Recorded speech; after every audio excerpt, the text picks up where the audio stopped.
Okay, so first of all, I'd like to thank the organizing committee for giving me the chance of being here to present my work. It's a great pleasure. And today I will talk about how, through the diet, we can modify biochemical pathways with physiological implications. And I will talk about dietary nitrite-dependent nitration in the stomach, and I will show you that pepsinogen is nitrated in the stomach in vivo, and that nitration is modulated by non-steroid anti-inflammatory drugs, endogenous bacteria, and salivary nitrite. As you all know, nitric oxide is an important signaling molecule in vivo, and it is produced from arginine through nitric oxide synthesis and is further oxidized to nitrite and nitrate. This was the paradigm until recently, when nitrite was shown to be reduced back to nitric oxide at low oxygen tensions by several enzymes. More impressively though, nitrite was shown to be reduced to nitric oxide out of any kind of enzymatic control at acidic pH. And indeed, in 1994, two independent groups showed that the nitric oxide is produced in the human stomach from nitrite. Well, this is a scheme to show you what actually happens in vivo in this nitrate, nitrite, nitric oxide pathway. So we ingest mainly nitrate through the diet, which is incorporated in saliva, it is swallowed, it is absorbed in the intestine, and about 25% is uptaken by the salivary glands and secreted again into the oral cavity. Here, commensal bacteria will reduce nitrate to nitrite, which once again will be incorporated in the saliva and swallowed. But once in the stomach, nitrite is readily protonated to nitrous acid, which is a weak acid, and that composes in different nitrogen oxides, including nitric oxide. Actually, the chemistry of nitrogen oxides at acidic pH is rather complex, but the message I want to pass here, and this is our hypothesis, is that nitrite from the diet may induce functional changes in the endogenous proteins that in this specific microenvironment may have an impact in major pathophysiological events, such as food digestion and ulcerogenesis. And so, to address intragastric nitration dependent on nitrite, we designed a study in which we used Wistar rats that were divided into 4 groups. A healthy group, an untreated group, here this A second group to which nitrite was given by oral gavage, and the animals were sacrificed 1 hour later. A third group to which gastric ulcers were induced by the administration of diclofenac, also by oral gavage, and they were sacrificed 4 hours later. And finally, a fourth group to which gastric ulcers were induced, but they were further exposed to nitrite, again by oral gavage. And then we went to look for tyrosine nitration, so protein nitration, by immunofluorescence. And the first finding here is that we have 2 different patterns of nitration. So here on the left, you have the hematoxylinuclein staining correspondent on the panel of the right. And the first thing we notice is that here you have, here in blue, I don't know if you can see it very well, you have the gastric glands, but we have nitration here in the extracellular matrix, probably due to the infiltration of polymorphonuclear cells. And these cells express heme proteins that can enhance nitration in vivo, but this was actually already being described. What surprised us is that we have seen intense staining in the cytoplasm of cells of the gastric glands, suggesting that specific gastric mediators were being nitrated. But coming back to our group of rats, the findings, the overall nitration, is that here in the untreated animals we have basal levels of nitration, and here you have the histological preparations of the correspondent upper panels, and here you are seeing nitration mostly in the deep mucosa, most likely due to the infiltration of the cells I just told you. And nitration was increased here in the rats to which gastric ulcers were induced, and when these rats were further exposed to nitrite, there was even an increase in the yields of tyrosine nitration, mostly here in the intermediate mucosa in this region. What was surprising for us was that under healthy conditions here in this situation, nitrite seems to decrease the levels of basal nitration. And you can see here, this in the graph, that there is no statistical difference, but there is a clear trend. And so this suggests that nitrite has a dual role depending on the health or disease status of the tissue. But I will come to that in the next slide.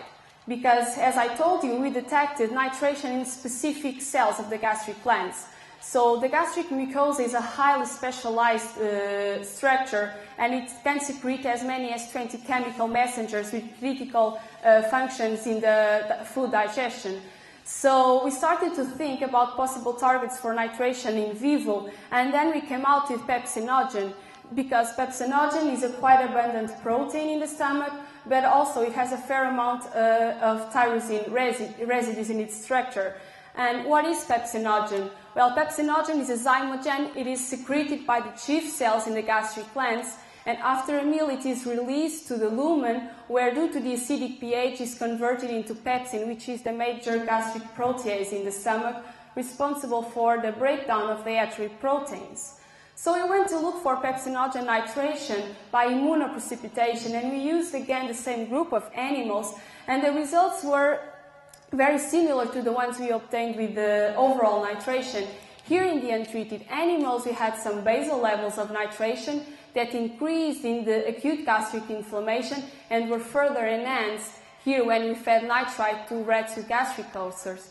But here we have a really nice effect, and you can see here in the graph that when healthy animals were fed with nitrite, there was a decrease, a dramatic decrease in the yields of protein nitration.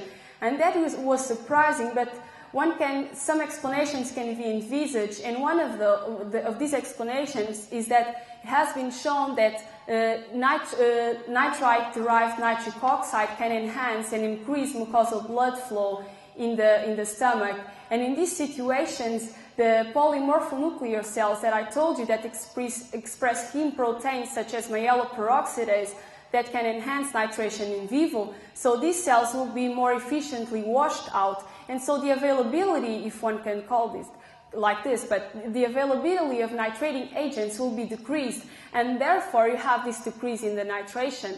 But on the contrary, when you use non-steroid anti-inflammatory drugs such as diclofenac, you are not only inducing a lot of noxious insults such as disruption of the mucus layer, but you are also inducing hypoxia in the tissue. So you are inducing the accumulation of these cells, and in the disease status, so in an inflammatory event, you are aggravating all the conditions that can lead to nitration.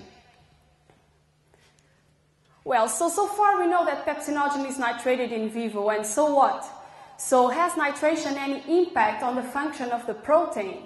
Well, we addressed this question by designing an in vitro experiment in which we have both nitrated and non-nitrated pepsinogen at physiological pH, and we acidified the media to convert it to pepsin. This occurs in about 1 minute, and it's due to the cleavage of a 44 amino acid pro-segment that is cleaved. And so we went to look if nitration has any impact on the cleavage of the pro-segment. And the first result was that it didn't have any kind of impact. So we went further, and in the presence of target proteins, in the case we used collagen, which is a known substrate for pepsin, we observed that the proteolytic activity of pepsin derived from nitrated pepsinogen was about 5 times lower than the one derived from non-nitrated form. And so this in vivo, it is really tempting to speculate what can happen in vivo, because whereas in the duodenum you can have secretion of other proteases that ensure the breakdown of the dietary proteins that leave the stomach intact, in the stomach itself, pepsin is known to digest endogenous proteins such as the mucus and the collagen of the basement membrane and induce ulceration. But in the case of nitration, so pepsin nitration, these mechanisms would also be prevented. Okay, so as I told you, one intriguing result was the fact that the administration of nitrite to healthy animals, so the production of nitric oxide in the stomach, decreased the levels of nitration. So to study the mechanism that was behind this, or at least to try to have an idea, we used germ-free mice and also a group of conventional mice that they were fed with nitrite or placebo in the drinking water for 7 days, and then we went to look for protein nitration. And the first finding here is the placebo results. Here on black you have the conventional group, and on white you have the germ-free. And this means that in the germ-free you have half the yields of nitration than you have in the conventional mice. And so this means that endogenous bacteria is somehow contributing to the basal levels of nitration that I showed you before. And this may happen by two different mechanisms, or by inducing a controlled inflammatory state in the tissue, or by expressing redox enzymes that will favor the production of nitrating species. However, when both groups, germ-free and conventional, were fed with nitrite in the drinking water, so you have nitric oxide being produced in the stomach, you have decrease of the levels of protein nitration. But when you fed them with nitrate, the conventional ones that can reduce nitrate to nitrite and therefore get nitric oxide in the stomach, there is a decrease in the levels of nitration. But this is abolished in a germ-free because they don't have this ability. So this means that the production of nitrite-dependent nitric oxide in the stomach, likely due to the increase of mucosal blood flow, decreases the yields of protein nitration in the mucosa. And so to conclude, protein nitration is a physiological phenomenon in the stomach and is partially dependent on nitrate from the diet, endogenous bacteria, and the generation of nitrogen oxides at acidic pH. Salivary nitrite modulates the nitrative status of the gastric mucosa, and pepsinogen, specifically, is nitrated in vivo in the rat stomach, and the yields of nitration are modulated by nitrite. And this nitration decreases the proteolytic function of pepsin at acidic pH. So the take-home message, the message I want to pass here to all of you, is that nitrite-dependent production of nitric oxide in the stomach modulates nitration of endogenous proteins with critical functions on gastric physiology. Nitric oxide is known to have an important role in vivo, especially in the gastrointestinal tract. But the novel things that we know about the biology of nitrite led us now to study the biochemical consequences of production of nitric oxide and other oxides in vivo. So it is urgent to revisit the study of all the biochemistry of nitrating species in vivo. So finally, I would like to thank everybody in the lab, especially here in Coimbra, the Redox Biology and Health and Disease Group, and also to our collaborators from abroad, Rafael Radi from Uruguay, and also Jun Lundberg from Sweden Karolinska Institute. Thank you so much.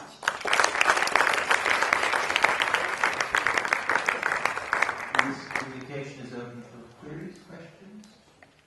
You mentioned, while they're thinking and joining us, you mentioned that pepsinogen was nitrated, and you gave us an idea that you were, before we chatted, you said there was a change in pH.